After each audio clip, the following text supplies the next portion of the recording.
On est au mois de février et on peut continuer à semer, planter, mais bien sûr sous un tunnel. Tout ce que je vais vous montrer maintenant à planter ou semer pourra être fait aussi, si vous n'avez pas de grand tunnel comme celui-ci, sous un petit tunnel nantais, mais bien sûr il faudra faire attention à cette culture qui est beaucoup plus intense, c'est-à-dire beaucoup plus humide, puisque le petit tunnel nantais est beaucoup plus petit. Et n'oubliez pas qu'il faudra quand même prévoir un voile d'hivernage. Alors, quels sont les légumes qu'on va continuer à planter et semer par rapport à ce que j'ai déjà planté sous ce tunnel? Rappelez-vous, j'avais fait donc de la mâche, des salades, un mélange de petites salades.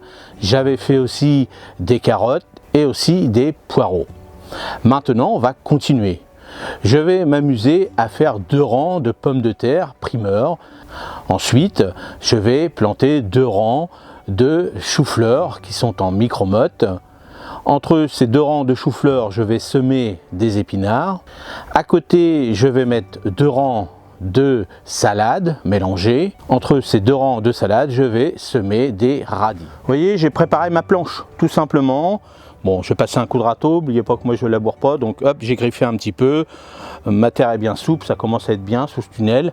Et pour les débutants, eh ben moi ce que je vous montre, c'est avec des petits piquets. Vous voyez, j'ai mis des petits piquets ici pour bien délimiter ce que j'avais besoin de faire. C'est-à-dire que là, j'ai mis mes 2 piquets pour mes pommes de terre. J'ai mis mes 2 piquets pour les choux-fleurs. Entre les deux, j'ai mis mes rangs, mon petit piquet pour mes rangs d'épinards.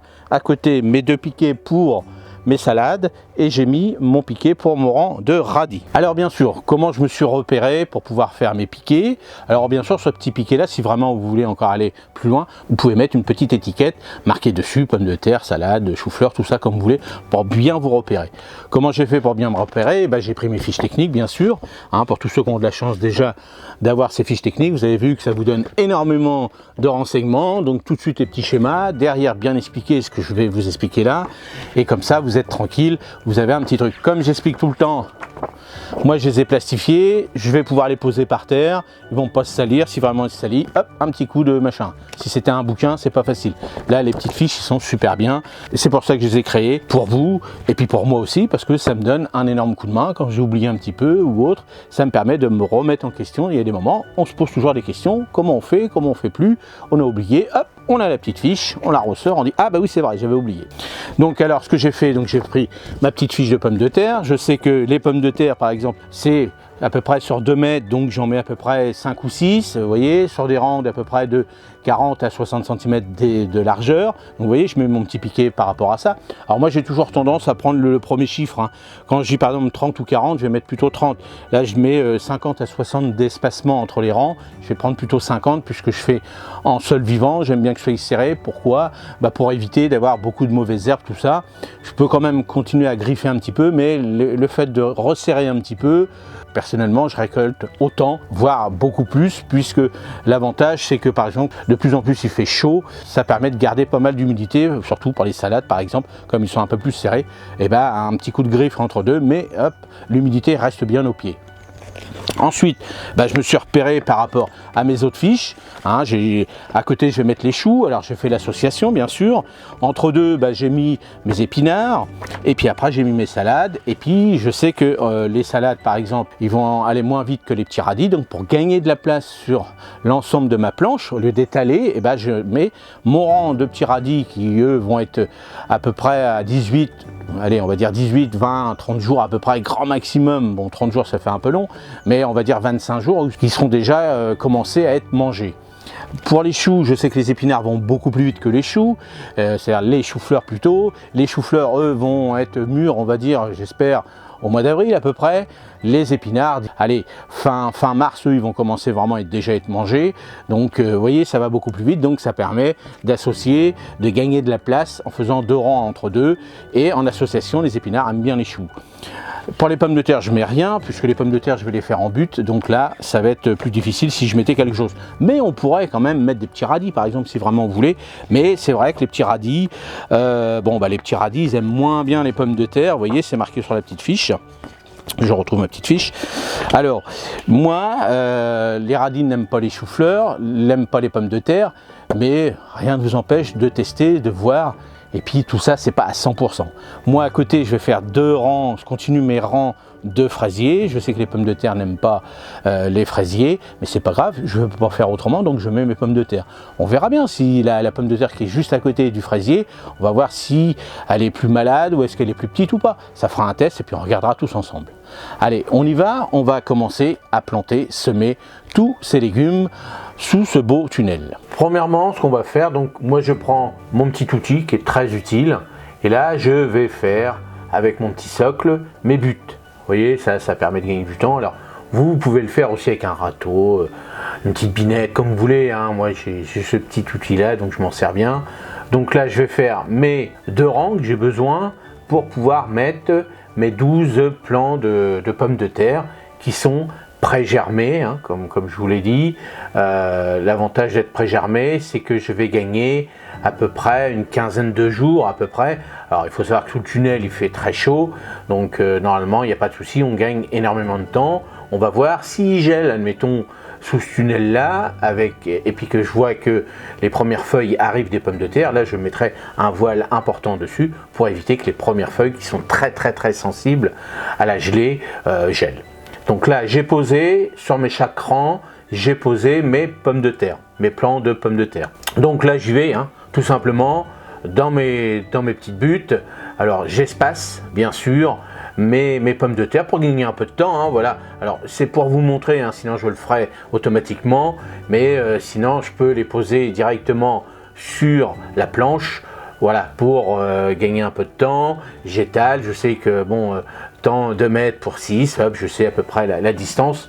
Voilà, là c'est vraiment pour faire 2 petits rangs de pommes de terre pour manger de bonne heure, des petites pommes de terre. C'est des variétés de Charlotte, ça c'est super bon, ils sont super bonnes en soupe, en pommes de terre à sauter, des purées, oui, ça c'est super bon comme ça, comme petites pommes de terre, j'adore ça. Ensuite, donc une fois que j'ai bien planté mes plants de pommes de terre, bien sûr faites attention aux germes, hein, ne pas le casser, évidemment ça sert à rien. Alors si vous en cassez un, c'est pas très grave, mais vous perdez l'avantage d'avoir gagné 15 jours à peu près. Donc tout simplement, hein, voilà, je fais comme ça, et bon voilà, c'est pas sorcier. On fera la même chose à l'extérieur quand les températures sont clémentes, c'est-à-dire qu'on dit toujours chez nous, à partir du moment où le lilas fleurit, c'est bon, on peut planter les pommes de terre à l'extérieur. Mais ça se fera vraiment, allez, au mois d'avril, on verra ça, on en fera beaucoup plus bien sûr, parce que moi j'adore les pommes de terre. Ensuite, nous allons planter les choux-fleurs. Donc voilà, alors je mets des petites planches, hein, c'est pour éviter de tasser ma terre. Donc voilà comment je fais pour mes petits choux. Donc les choux, eux, sont en micro-motte de tourbe, hein, tout simplement. Donc voilà, je les ai espacés. Voilà, je les mets à ras du sol, vous voyez, à la hauteur de la motte, hein, c'est pas la peine de les enfoncer beaucoup plus. Voilà, je les plante comme ça, tout simplement. Il n'y a pas de souci de ce côté-là. Voilà, c'est pas compliqué du tout. L'avantage des petites mottes-là, c'est que déjà, c'est pas des racines nues et on gagne à peu près 15 jours par rapport à la reprise. Si on les avait fait en racines nues, bien sûr, on peut les faire en semences et après les planter en racines nues de la même façon. Ensuite, entre ces choux-fleurs, eh ben, je sème mes épinards. Donc je reprends mon petit socle, mais vous pouvez prendre un dos de râteau, un bâton comme vous voulez. Moi avec ce petit socle là, ça me fait énormément de choses. Donc là je fais mon petit sillon comme d'habitude, mon petit sillon. Donc les graines d'épinards sont assez grosses, donc je vais les enfoncer à peu près un petit centimètre à peu près, hein. Bon voilà, ma terre est très bonne ici, il n'y a aucun souci. Sous le tunnel c'est beaucoup plus facile qu'à l'extérieur pour préserver les graines. Donc là voilà, j'y vais tranquillement, je sème. Alors voilà, je sais que je vais en mettre à peu près, alors soit on fait des petits poquets de 3-4 graines, on les met tous les 10 cm, ces petits poquets là. Donc les petits poquets, c'est un petit trou avec 3-4 graines dedans. Hop, on fait une distance de 10-15 cm, on refait un petit trou, on remet des petites graines si vraiment vous ne savez pas. Ou sinon en ligne, voilà, on met, bon voilà, tous les 2-3 cm, on met une petite graine à peu près, hein, voilà comme ça. Et puis on y va. Donc ce qu'on fait après, une fois qu'on a mis nos graines, il va falloir recouvrir légèrement avec, là je le fais avec le râteau, tout simplement. De chaque côté, on fait une petite butte plus ou moins. Une fois qu'on a fait ça, on tasse bien avec le dos du râteau. Et puis je vous montrerai après par la suite qu'il faudra arroser l'ensemble. Donc j'arroserai l'ensemble de cette planche que j'ai réalisée après tous les travaux. Ensuite, je vais planter mes 2 rangs de salade. Donc là, c'est une feuille de chêne rouge et une autre feuille de chêne verte. Parce que c'est à cette époque-là de l'année, c'est pas mal, c'est facile à pousser. Donc là, voilà, comme je vous ai montré, pour les choux, on peut faire la même chose, pour les pommes de terre. Ça vous facilite si on pose, hein, voilà. Là, j'avais mis 5 choux en ligne pour faire 10 choux, 2 rangées de 5 et 5. Là, j'ai mis 6, donc hop, voilà. À vue d'œil comme ça, on sait qu'on les met à peu près tous les 20 cm, à peu près 20-25 cm de distance, et la même chose à peu près en distance sur les rangs. Donc voilà, après ça, on a l'habitude, hein, tout doucement. Alors, les feuilles de chêne, c'est pas très grave, même si vous les serrez un petit peu, parce que c'est pas des feuilles, c'est pas des salades qui font des énormes pommes. Donc là, même quand, par exemple, elles sont pratiquement pas très grosses, et puis que j'aurais besoin d'une salade, je pourrais en couper. L'avantage de la feuille de chêne, elle peut repousser. C'est un petit peu plus amer, mais voilà, si vous, en début de saison comme ça, quand on n'a pas trop de salade, la feuille de chêne, on la fait comme on dit, en laitue à couper, en salade à couper. Donc l'avantage, il est là, et puis on se fait des petites salades à couper, et ça permet de, en attendant d'avoir des grosses laitues bien paumées, d'avoir ce jeune feuillage, et puis au moins ça a du goût, c'est meilleur que celle qu'on trouve dans les grandes surfaces. Alors donc, ensuite, ce qu'on va faire entre les 2 rangs de salade, on va faire son petit sillon, donc toujours avec mon petit socle, moi, mais vous avec un bâton, un dos de râteau comme vous voulez. Je fais mon petit sillon. Alors, les graines de radis sont assez grosses, donc un petit centimètre sans problème. Il n'y a pas de souci de ce côté-là. Donc allez, on y va. Voilà, là on fait une petite ligne, hein, on ne s'en met pas à faire des petits pokés, les radis, bon, parce que si vous faites des petits pokés, il va falloir les détasser. Donc là, vous essayez d'en mettre, allez, une petite graine tous les centimètres, tous les demi-centimètres à peu près, mais ça, on y vient avec l'habitude, il n'y a pas de souci. Et puis, on y va tranquillement. Une fois qu'on a fait son petit rang de graines, on passe le râteau de chaque côté, on rabat un petit peu de terre de chaque côté sur les graines, on tasse avec le dos du râteau, et puis maintenant, ce qu'on va faire, on va arroser l'ensemble de cette planche qu'on a réalisée. Donc l'équivalent d'à peu près sur l'ensemble de toute cette planche-là. Alors bien sûr, on ne va pas arroser les pommes de terre, mais le reste, on va arroser à peu près l'équivalent d'à peu près de 2 arrosoirs à peu près sur l'ensemble, parce qu'il ne faut surtout pas laisser les micro-mottes qui sont de la tourbe bien sécher, parce que sinon là vous allez avoir un problème. Donc vérifiez bien que vos mottes de tourbe sont bien humides, parce que sinon vous allez avoir un problème pour la reprise de l'ensemble de vos choux, les choux-fleurs que j'ai plantés et des salades. Il fait chaud là, oh là là. Alors je sais pas, il fait 28 là, 28 degrés. Vous voyez, alors, donc maintenant une fois qu'on a planté, on a semé et planté, il va falloir faire gaffe sous le tunnel, comme je vous ai toujours dit. La nuit, il va peut-être faire 3-4 degrés. Et puis dans la journée, un rayon de soleil et tout de suite, ça monte à 30 degrés. Alors faites attention, avant de partir au boulot, regardez la météo, regardez les températures. Il va falloir voir si vous pouvez ouvrir. Le mieux, c'est d'avoir de chaque côté une porte pour que ça ventile bien. Parce que 30 degrés, ici, les choux, les épinards, les salades, tout ça, ils n'aiment pas trop. Donc voilà, maîtrisez bien ces températures-là, c'est vraiment important. Je voulais vous dire aussi que jeudi, je ferai une vidéo sur tous ceux qui sont intéressés pour pouvoir démarrer un potager sur leur balcon. J'ai créé un petit guide qui sera mis en place en même temps que la vidéo. Donc un petit guide pour bien démarrer sur votre balcon, un potager avec tout ce qu'il faut, les orientations, les choix des conteneurs, voyez, tout ce qu'il faut vraiment pour bien débuter, pour ne pas se planter, pour ne pas dépenser de l'argent inutilement.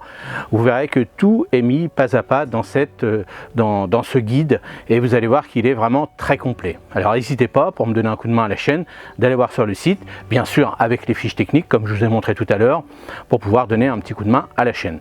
N'oubliez pas aussi qu'il y a une nouvelle chaîne sur comment créer un petit boulot d'appoint ou créer une petite entreprise horticole. Cette chaîne-là a déjà plus de 250 abonnés, donc je suis super content. Bientôt la deuxième vidéo sur comment trouver les financements ou pas pour pouvoir financer son produit qu'on va mettre en place. Et puis si ça vous intéresse, allez vous abonner, allez jeter un petit coup d'œil sur la dernière vidéo que j'ai réalisée pour vous, et puis dites-moi ce que vous en pensez. Allez, moi je vous dis à jeudi prochain. N'oubliez pas d'en parler à gauche et à droite. Tous ceux qui voudraient créer un potager sur leur balcon, c'est possible, c'est réalisable, et ils peuvent récupérer des kilos de légumes sans problème sur leur balcon, mais avec des bons conseils que je ferai régulièrement avec des vidéos pas à pas. Allez, on se retrouve à jeudi. Salut!